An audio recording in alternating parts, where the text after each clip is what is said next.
দেশের উন্নয়ন ও সরকার পরিচালনার ব্যয়ের যোগান দিতে জাতীয় বাজেটে রাজস্ব আদায়ের যে লক্ষ্যমাত্রা দেওয়া হয় এনবিআরকে, পরিস্থিতি বিবেচনায় অর্থ বছরের মাঝামাঝিতে তা কমাতে হয়েছে প্রতিবারই। তবে এবার ঘটেছে উল্টো ঘটনা। প্রথমবারের মতো বাড়ানোর সিদ্ধান্ত নিয়েছে সরকার। মূলত আইএমএফ মিশন বাংলাদেশ সফরকালে রাজস্ব আহরণ নিয়ে তাদের পর্যবেক্ষণ জানালে ভাবতে শুরু করে সরকার। পরে গেল নভেম্বরে দুই বিশেষ সভা শেষে বাড়ানো হয় 55,000 কোটি টাকা। এতে আগের চেয়ে এনবিআর এর লক্ষ্যমাত্রা বেড়েছে প্রায় 11%। অথচ বাস্তবতা বলছে ভিন্ন কথা। চলতি অর্থ বছরের প্রথম 4 মাসে রাজস্ব আদায়ে ঘাটতি রয়েছে 17,000 কোটি টাকার বেশি।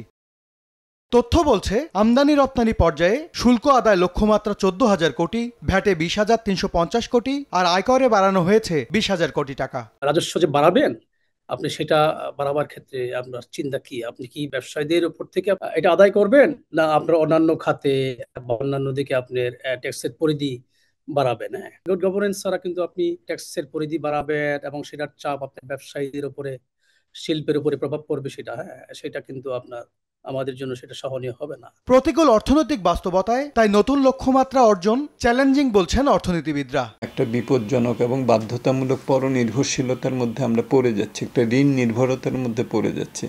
আমরা মিডল ইনকাম ট্র্যাপের দিকে পড়ে যেতে পারি। সুতরাং সেদিক থেকে আমাদেরকে অবশ্যই অভ্যন্তরীণ আমাদের সঞ্চয় বাড়াতে হবে। এনবিআর এর উপরে এই চাপটা থাকলে তাদেরও এখন যেসব সংস্কার কর্মসূচি বা ডিজিটালাইজেশন করার চেষ্টা করা হচ্ছেন, সেগুলোকে কাজে লাগিয়ে এটা কিভাবে করা যায় সেজন্য তারা চিন্তা ভাবনা করতে পারবেন। গেল অর্থ বছরে 2 দফায় কমিয়েও রাজস্ব আদায়ের লক্ষ্যমাত্রা পূরণ করতে পারেনি এনবিআর এর বিভিন্ন ধরনের রিফর্মস হচ্ছে, জবাবদিহিতাটা আরেকটু শক্তিশালী করার চেষ্টা করা হচ্ছে, স্বচ্ছতা আনার চেষ্টা করা হচ্ছে, প্রযুক্তিকে আরও বেশি ব্যবহার করার চেষ্টা করা হচ্ছে।